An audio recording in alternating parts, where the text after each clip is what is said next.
Assalamualaikum warahmatullahi wabarakatuh. Kami dari kelompok 2 akan mempresentasikan hasil diskusi kami tentang percobaan ketiga yang berjudul efek ion senama. Kami beranggotakan 6 orang. Pertama, saya sendiri, Maratul Stefitri sebagai moderator. Yang kedua, Priscilla Mauludina sebagai pemateri. Yang ketiga, Fadila Yuri Martis sebagai pemateri. Yang keempat, Elina Fitriana sebagai pemateri. Dan yang terakhir adalah Mila Walfauzia Fitrina sebagai pemateri. Untuk mempersingkat waktu, langsung saja. Pemateri pertama yaitu Priscilla yang akan menyampaikan tujuan dan teori dasar. Kepada Priscilla dipersilakan. Saya Priscilla Mauludina yang akan menjelaskan tentang tujuan dan dasar teori. Di mana tujuan pada percobaan kali ini adalah menentukan harga tetapan hasil kali kelarutan garam kalium oksalat dan mempelajari pengaruh konsentrasi ion oksalat pada kelarutan garam kalsium oksalat. Selanjutnya tentang dasar teori. Dalam larutan jenuh dari suatu garam sukar larut terjadi keseimbangan antara garam yang tidak larut dengan ion-ionnya.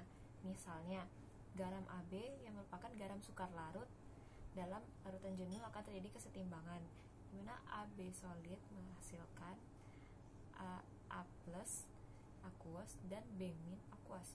Oleh karena garam AB yang merupakan padatan, maka koefisien aktivitasnya sama dengan 1 dan konsentrasi AB adalah konstan, sehingga dapat disederhanakan menjadi KSP AB sama dengan konsentrasi A+ kali konsentrasi B-.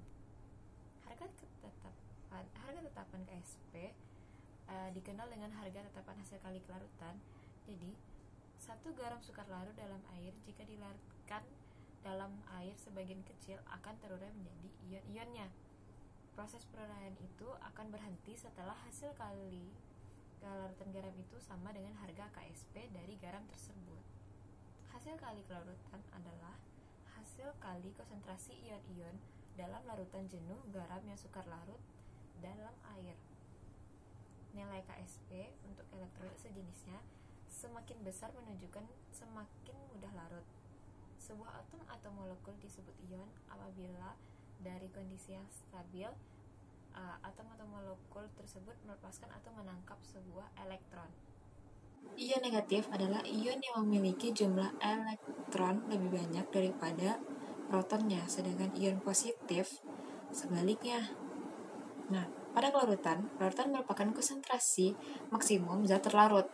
Terdapat 3 ketentuan yang perlu diperhatikan dalam kelarutan. Nah, dapat teman-teman lihat 3 ketentuannya. Yang pertama, tidak terjadi pengendapan. Yang kedua pun tidak terjadi pengendapan. Dan yang ketiga, terjadi pengendapan. Nah, sekian dari saya kembalikan ke moderator. Selanjutnya kepada Fadila yang akan menyampaikan apa saja alat dan bahan beserta prosedur kerja pada efek ion senama ini. Kepada Dila dipersilakan. Baiklah teman-teman, saya di sini akan menjelaskan tentang alat dan bahan prosedur kerja pada percobaan praktikum efek ion senama. Alat yang digunakan pada praktikum ini yaitu gelas beker 250 ml, pengaduk dari sendok, corong gelas, gelas ukur 10 ml, pipet gondok 10 ml, boret 50 ml, dan air Lemaire 250 ml. Masing-masing alat yang digunakan ini sebanyak 1 buah. Kemudian bahannya yaitu kalsium oksalat padat, larutan natrium oksalat 0,05 molar, larutan kalium permanganat 0,02 molar, dan larutan standar KMnO4. Prosedur kerjanya yang pertama yaitu percobaan standarisasi larutan KMnO4. Pertama, melarutkan 0,63 gram asam oksalat sebanyak 150 ml. Kemudian mengambil 5 ml larutan asam oksalat yang telah dilarutkan tadi, dimasukkan ke dalam air Lemaire, kemudian ditambahkan 20 ml 2,5 molar H2SO4 dan dititrasi dengan larutan standar KMnO4. Yang kedua yaitu penentuan konstanta hasil kali kelarutan CaC2O4 dengan cara membuat larutan jenuh CaC2O4 sebanyak 100 ml. Kemudian mengambil 10 ml larutan CaC2O4 dimasukkan ke dalam air Lemaire dan titrasi dengan larutan standar KMnO4. Yang ketiga percobaannya yaitu pengaruh C24 terhadap larutan CaC24 dengan cara mengambil 10 ml larutan jenuh sisa ditambah berturut-turut 2,4,6,8 dan 10 ml larutan Na2C24 lalu diaduk. Kemudian 5 ml supernatan dari masing-masing larutan dititrasi dengan larutan standar KMNO4. Baiklah teman-teman, hanya itu yang dapat saya sampaikan. Terima kasih. Terima kasih kepada Fadila Yurimarti. Materi selanjutnya yaitu tentang perhitungan yang akan disampaikan oleh saya sendiri. Pada perhitungan ini ada 2 percobaan yang akan dilakukan. Yang pertama terhadap H2C24, di mana H2C24 ini kita akan melakukan pengenceran larutan, di mana rumusnya adalah M1 kali V1 sama dengan M2 kali V2. M1 nya sebesar 0,07, V1 atau volume awalnya adalah 200 ml sampai dengan M2 yang belum diketahui, dan V2 atau volume akhirnya adalah 5,4 ml.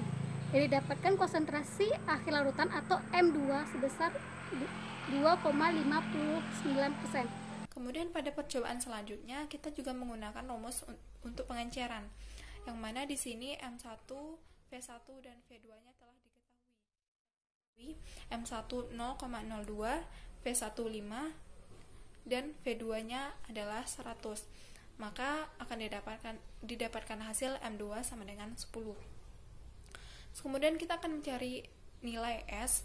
Untuk mencari nilai S, kita menggunakan rumus KSP sama dengan S2 KSP sama dengan S kuadrat. KSP di sini telah kita ketahui dari CaC2O4, yaitu 10. 10 sama dengan S2. Maka S sama dengan akar dari 10, sama dengan 3,16, atau dapat dikatakan 31,6 dikali 10 pangkat min 1. Baiklah, selanjutnya pembahasan yang akan disampaikan oleh Linda Fitriana. Kepada Elin, silakan. Dan kita lanjutkan dengan pembahasan. Pada percobaan kali ini, pada praktikum kali ini, kita melakukan 3 kali percobaan. Yang pertama yaitu percobaan mengenai standarisasi larutan KMNO4. Yang kedua adalah penentuan konstanta hasil kali kelarutan CaC2O4. Dan yang ketiga adalah pengaruh konsentrasi C2O4 min terhadap kelarutan CaC2O4. Pada percobaan pertama, yaitu mengenai standarisasi larutan KMNO4, kita harus mengetahui terlebih dahulu apa yang dimaksud dengan standarisasi. Standarisasi di sini yaitu suatu proses yang digunakan untuk menentukan secara teliti konsentrasi suatu larutan, sehingga pada proses standarisasi ini akan menghasilkan larutan standar. Larutan standar yaitu larutan yang konsentrasinya telah diketahui. Pada percobaan ini, kita menggunakan larutan H2SO4. Larutan H2SO4 ini berperan sebagai katalis atau untuk mempercepat terjadinya suatu reaksi. Kita juga harus mengetahui ciri-ciri apa saja dari larutan kalium permanganat, yaitu larutan permanganat berwarna ungu kehitaman. Hal ini dikarenakan pada kalium permanganat terdapat unsur mangan yang mana merupakan salah satu unsur transisi. Warna yang dihasilkan mangan dikarenakan terjadinya eksitasi elektron pada unsur tersebut. Eksitasi elektron merupakan perpindahan energi dari tingkat rendah ke tingkat yang tinggi dan kemudian kembali lagi ke tingkat energi yang rendah dengan memancarkan cahaya yang berupa warna. Kemudian kita lanjutkan kepada percobaan kedua, yaitu penentuan konstanta hasil kali kelarutan CaC2O4. Pada percobaan ini kita melakukan titrasi. Titrasi merupakan suatu metode penentuan kadar suatu zat dengan menambahkan zat lainnya yang sudah diketahui konsentrasinya. Titrasi pada percobaan ini yaitu titrasi yang kita gunakan pada percobaan ini yaitu titrasi permanganometri. Seperti yang kita telah ketahui, titrasi permanganometri yaitu suatu metode penentuan kadar suatu zat dengan menggunakan kalium permanganat sebagai larutan standar sekunder sekaligus sebagai indikator, karena larutan kalium permanganat bersifat autoindikator. Faktor-faktor yang dapat mempengaruhi suatu kelarutan diantaranya adalah suhu, tekanan, konsentrasi, ion senama, ion asing, pengadukan, jenis zat, luas permukaan, dan tetapan dielektrik. Pada percobaan ini, larutan yang kita gunakan harus larutan yang tergolong ke dalam alkali atau berada pada orbital blok S. Kemudian kita lanjutkan pada percobaan terakhir, yaitu mengenai pengaruh konsentrasi C2O4- terhadap kelarutan CaC2O4.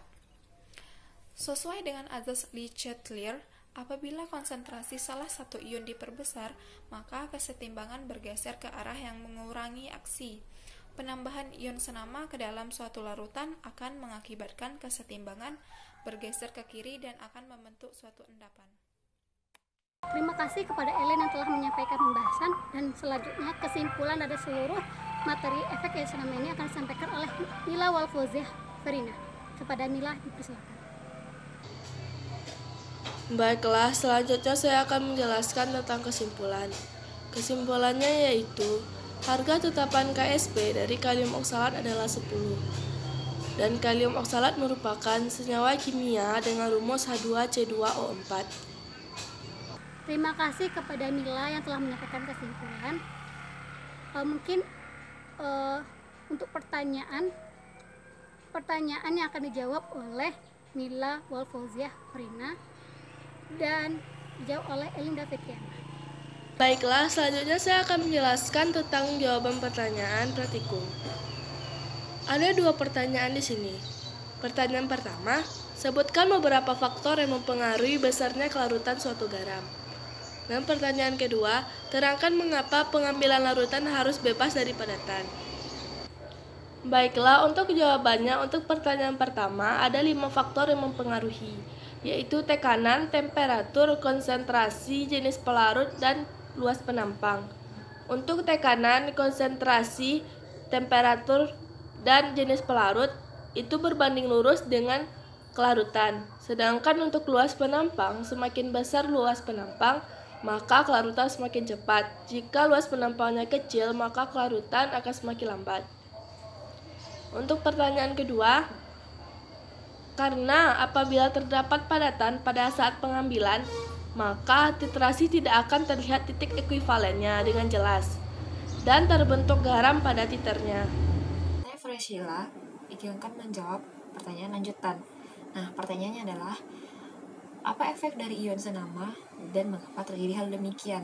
Nah, efek dari ion senama mengakibatkan kesetimbangan bergeser ke arah kiri dan membentuk endapan. Kenapa terjadi demikian? Karena apabila konsentrasi salah satu ion diperbesar, maka kesetimbangan bergeser ke arah yang mengurangi aksi. Sekian jawaban dari saya, akan saya kembalikan ke moderator. Itulah materi dari kelompok 2. Salah dan jangkalnya mohon maaf. Kami kelompok 2 mohon undur diri. Terima kasih. Wassalamualaikum warahmatullahi wabarakatuh.